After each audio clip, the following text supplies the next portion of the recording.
UCC के मुद्दे पर पूरे देश में फिर से एक बहस छिड़ गई है। इस मुद्दे पर बातचीत करने के लिए हमारे साथ हैं डॉक्टर इमाम उमेर अहमद इलियासी, जो चीफ इमाम है इंडिया के। सर, यूसीसी को लेकर फिर से एक बहस छिड़ गई है। प्रधानमंत्री मोदी ने फिर से बातचीत की, पूरे देश को संबोधित किया, जिसमें उन्होंने कहा कि यूसीसी को लेकर किस तरह से भ्रामक चीजें जो है फैलाई जा रही हैं। यूसीसी को आप किस तरह से देखते हैं? देखिए, ये एक विषय काफी पुराना हो गया और इस विषय पर लगातार बहुत राजनीति भी हो गई। लेकिन इस बार मुझे लगता है कि हमारे आदरणीय प्रधानमंत्री जी ने जो बात कही है उसमें मुझे लगता है कि इस पर विचार होना चाहिए।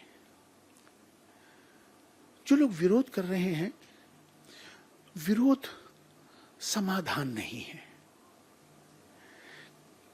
बातचीत करनी चाहिए। ये मुद्दा, ये विषय, मुझे लगता है कि अगर हम देश हित में इस पर अगर हम चर्चा करेंगे, सभी धर्मों के, अलग अलग धर्मों के धर्म गुरुओं से इस पर बातचीत करेंगे और बातचीत के बाद जो ड्राफ्ट तैयार हो और एक आम सहमति अगर बनेगी तो मुझे लगता है कि एक बहुत अच्छा होगा। लेकिन अभी जिस तरह से लोग इसका विरोध कर रहे हैं, मैं उन सबको ये कहना चाहता हूं, खास तौर पर मुस्लिम समाज को, मुस्लिम पर्सनल लॉ बोर्ड को विरोध नहीं करना चाहिए। आपको मोदी जी से, मोदी जी के कार्य से, सरकार से, हर काम से आपको एतराज है।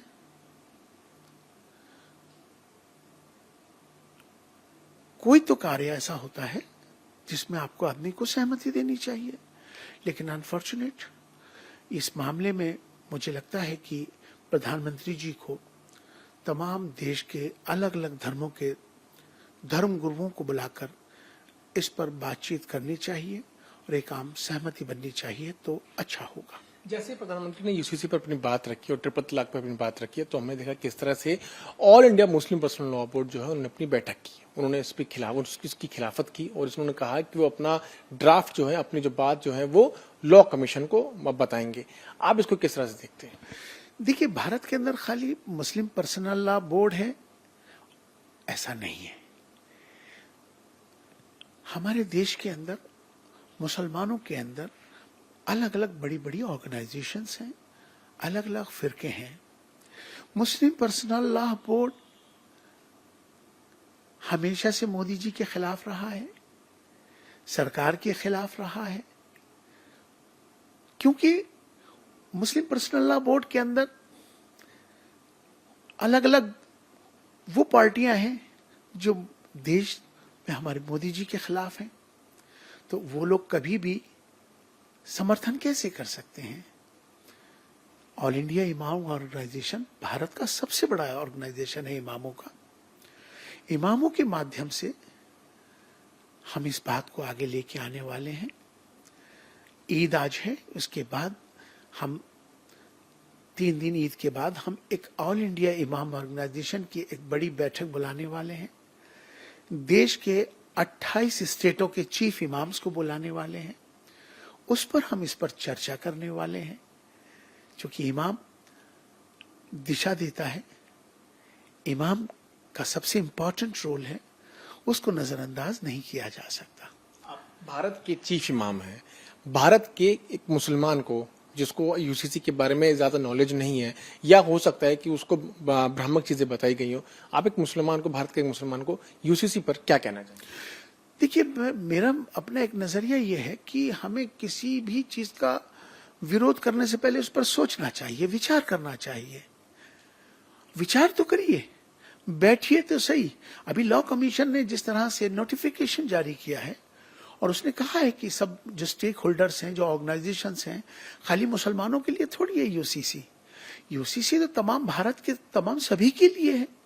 तो सब अपना अपने जो बात रखना चाहते हैं सब जमा करेंगे। हम भी अब 3 दिन के बाद ऑल इंडिया इमाम ऑर्गेनाइजेशन की बैठक के बाद जो हमारा निर्णय होगा वो हम लॉ कमीशन को हम भी भेजेंगे। ये भारत बड़ा देश है। इस भारत में हर 20 किलोमीटर के बाद भाषाएं बदल जाती हैं, परंपराएं बदल जाती हैं, बहुत सारे धर्म हैं यहाँ, जातियां हैं, रिचुअल्स हैं, ट्राइब्स हैं।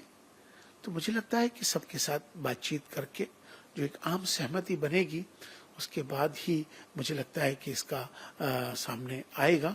और ड्राफ्ट मिलकर अगर बने और सबकी सहमति से बने तो मुझे लगता है कि ज्यादा बेहतर होगा। प्रधानमंत्री ने एक बहुत महत्वपूर्ण बात बोली। उन्होंने कहा कि आज तक विपक्ष ने सिर्फ और सिर्फ माइनॉरिटीज को, मुसलमानों को भड़काया है। अगर ऐसा नहीं हुआ होता तो आज पसमानदा समाज के जो काफी लोग हैं वो बेरोजगार नहीं होते, पिछड़े नहीं होते, आज वो इस तरह की उनकी हालत नहीं होती जो आज उनकी हालत है। आप इसको किस तरह देखते हैं? यकीनन मैं प्रधानमंत्री जी की बात से बिल्कुल सहमत हूँ। हमारे साथ 70 सालों से यही होता है। हमारा सिर्फ हम एक राजनीति हमारा इस्तेमाल हुआ, हमको पिछड़ा बना दिया गया। आज कम से कम हमारे प्रधानमंत्री जी इस पर उन्होंने पसमानदा के लिए जो कहा है कि उनको आगे उनकी अपलिफ्टमेंट की जो बात की है, ये बहुत बड़ा कदम है, ये छोटी बात नहीं है। जिनको तमाम पार्टियों ने रुमाल पहनकर, टोपियां पहनकर, रोजा इफ्तार पार्टियां खिलाकर, बताकर सिर्फ बेवकूफ बनाया, अब वो समय चला गया। मुसलमान पढ़ लिख चुका है।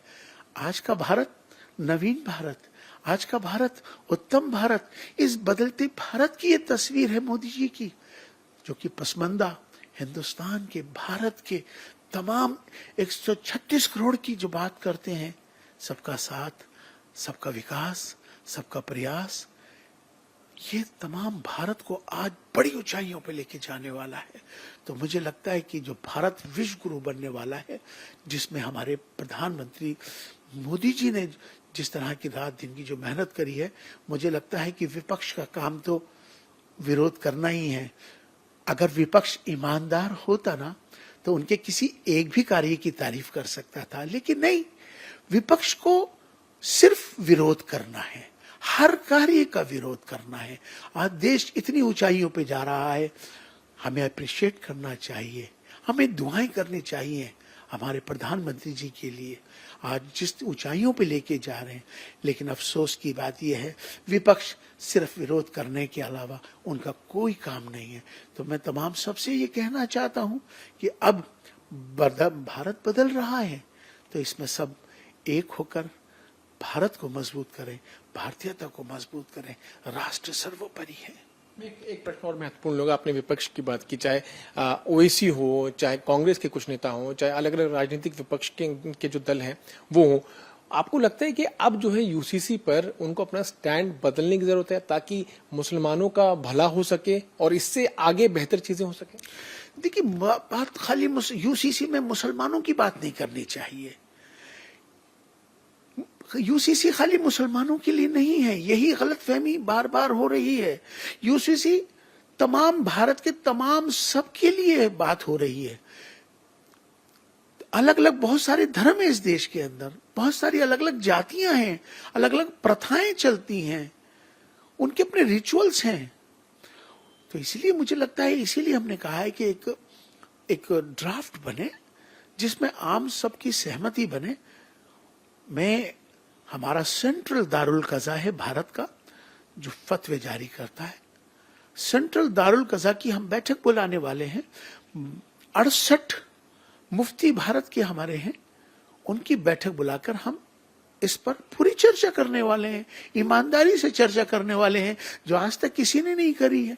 तो मुझे लगता है कि उसके बाद जो भी बातें होगी फिर आपके सामने रखी जाएगी, बताया जाएगा। मानते हैं कि विपक्ष को अब भटकाने की राजनीति नहीं करनी चाहिए? यकीनन नहीं करनी चाहिए। कोई भी बात देश हित में करनी चाहिए, कोई भी कार्य देश हित में होना चाहिए। आज विपक्ष जिस तरह से मोदी जी के बारे में अब्द शब्द बोलता है, सारी दुनिया आज मोदी जी का, भारत की इज्जत कर रही है। हमारे ही लोग, विपक्ष के लोग, सिर्फ बुराई के अलावा कोई अच्छाई तलाश नहीं करते।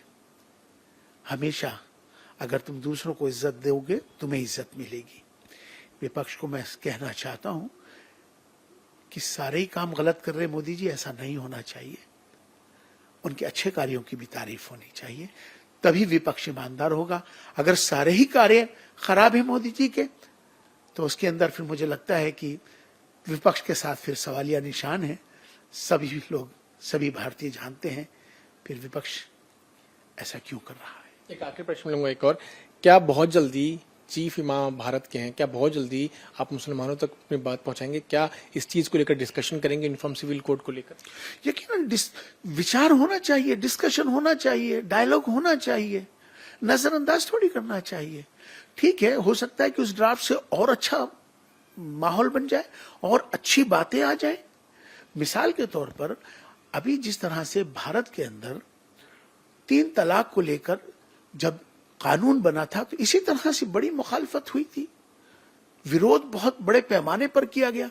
लेकिन आज वही विरोध करने वाले मेरे पास आते हैं कि मोदी जी का वो निर्णय 3 तलाक का बहुत सारी औरतों के हक मिले, बहुत सारी तमाम मुस्लिम हमारी बहनों ने उनको दुआएं करती हैं। तो अच्छे कार्य को अच्छा ही कहना चाहिए। सारा काम, हर काम विरोध के लिए हो, ये अच्छी बात नहीं है। तो हर काम विरोध के ही हो, ये अच्छी बात नहीं है। ये सीधा सीधा मैसेज भारत के चीफ इमाम का उन सभी विपक्षी पार्टियों को जो लगातार यूसीसी को लेकर लगातार उसका विरोध करते आ रहे हैं। साथ साथ ये भी बात बताई कि बहुत जल्दी जो चीफ इमाम है वो एक बड़ी बैठक करने वाले हैं और लोगों के साथ यूसीसी पर जरूर एक डिस्कशन, बड़ा डिस्कशन जो है वो जल्द ही दिल्ली में होने वाला है। कैमरा पर्सन राजेश्वर के साथ मैं पीयूष मिश्रा, इंडिया टीवी, दिल्ली।